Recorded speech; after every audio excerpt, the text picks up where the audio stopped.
Selamat datang di channel YouTube Panin Asset Management. Hari ini dengan saya Rudianto akan membahas topik isu tapering dari Bank Sentral Amerika Serikat. Apa itu dan bagaimana dampaknya terhadap market?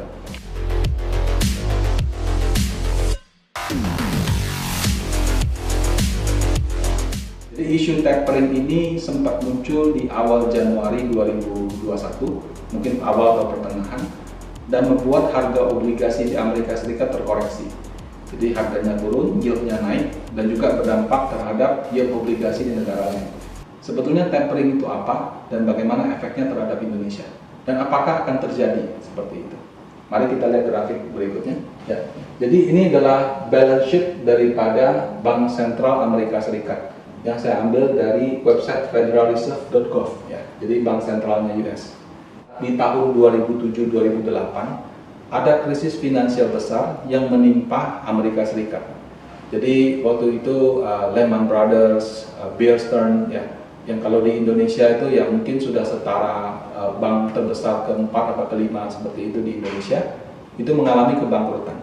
Nah, yang tidak bangkrut mengalami kesulitan likuiditas. Mereka nggak punya uang untuk bayar nasabahnya, akhirnya juga terancam bangkrut.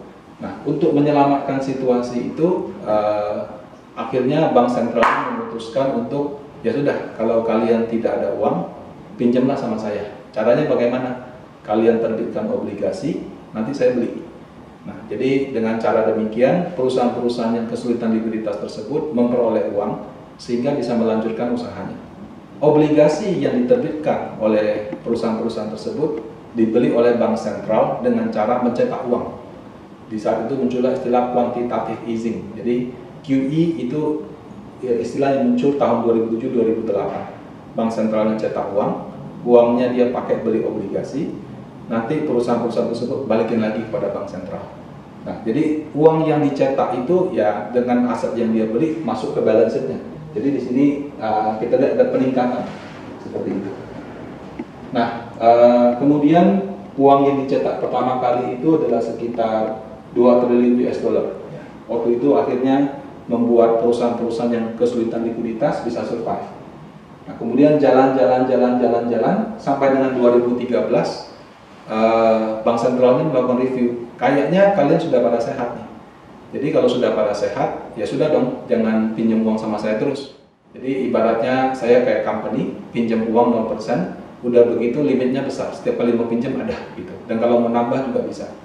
Nah, di 2013 kita lihat di sini mungkin masih kecil, tapi agak menurun sedikit. Nah, di situ muncul istilah tapering.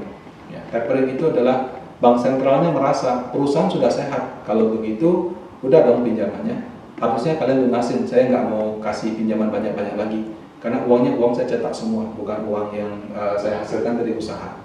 Nah, pada saat tapering itu disebutkan dan dijalankan sedikit demi sedikit, itu membuat pasarnya itu guncang. Kenapa? Karena yang tadinya sudah keenakan dapat pinjaman dengan bunga murah dan syarat saham gampang, tiba-tiba tiba-tiba jadi susah. Nah, itu juga menyebabkan waktu itu harga obligasi turun, harga saham juga turun seperti itu. Waktu pinjamannya dikasih, itu pasar modal juga diuntungkan. Kenapa? Karena banyak pinjaman dengan bunga murah, sehingga orang selain untuk usahanya juga untuk investasi. Jadi pasar modal naik. Tapi waktu dilakukan tapering itu terjadi seperti itu, disebut dengan taper tantrum. Kemudian seiring perkembangannya ada krisis hutang di Eropa, ada waktu itu sempat kalau di Amerika Serikat ada sempat shutdown ya. Jadi antara pemerintah sama DPR-nya tidak sepakat sehingga anggarannya bakal negatif, sehingga terjadi kondisi-kondisi itu. Nah, untuk bisa keluar dari kondisi itu akhirnya mereka melakukan QE lagi dalam jumlah besar. Nah, kemudian dari tahun 2014 sampai dengan 2018 jumlah uang yang dicetak itu dipertahankan sama. Tapering kembali terjadi lagi di 2019 sampai dengan 2020 awal, ya, di mana ini menurun. Dan dia melihat sudah baik ya dari jumlah pengangguran yang turun, kemudian pertumbuhan ekonomi juga sudah bagus. Bank Sentral kembali melakukan tapering. Nah, tapering yang kedua ini berdampak negatif untuk saham Indonesia. Kenapa? Karena pada saat dilakukan tapering, plus Donald Trump itu terlalu Amerika sentris, banyak uang itu mengalir dari emerging market kembali ke developed market ke Amerika Serikat. Nah, kemudian ketemulah COVID-19. Untuk menyelamatkan ekonomi, akhirnya dicetak uang ini dalam jumlah banyak sehingga mengalami kenaikan tinggi. Kemudian Donald Trump di sini mungkin dia sudah berhenti, Joe Biden tidak lama menjabat, kembali naik lagi. Nah, kok bisa di awal Januari muncul isu mau tapering lagi gitu kan, yang menyebabkan harga obligasi turun. Jadi dugaannya mungkin pertama dari Amerika Serikat adalah kemungkinan tarif pajak akan naik.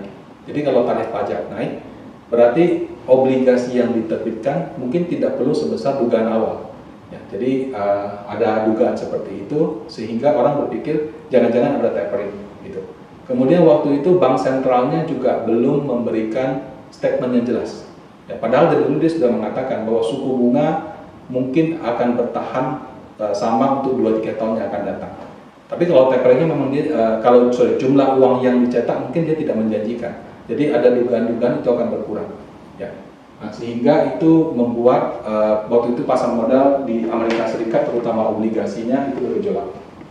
Nah, jadi secara teori, kalau misalnya Bapak Ibu lihat grafik ini, kalau dia naik, berarti ekonominya sedang ekspansif, ya, atau dilakukan kegiatan ekspansi. Kalau dia lagi turun, berarti itu jumlah uangnya dikurangi, berarti sedang pengetatan. Nah, kalau untuk pasar modal Indonesia, apa dampaknya? Kalau misalnya dia naik, biasanya akan positif, tapi kalau misalnya dia lagi turun, biasanya akan negatif, ya, terutama di obligasi. Nah, saat ini kami melihat belum ada tanda-tanda mereka akan melakukan tapering. Jadi jumlah uang yang dicetak itu arahnya kalau nggak lebih banyak, dia akan stabil seperti itu. Kalaupun terjadi, seharusnya tidak di 2021 ini. Sehingga ini belum akan menjadi resiko bagi pasar modal, terutama di obligasi. Kalau di saham bagaimana Pak kalau dia tapering?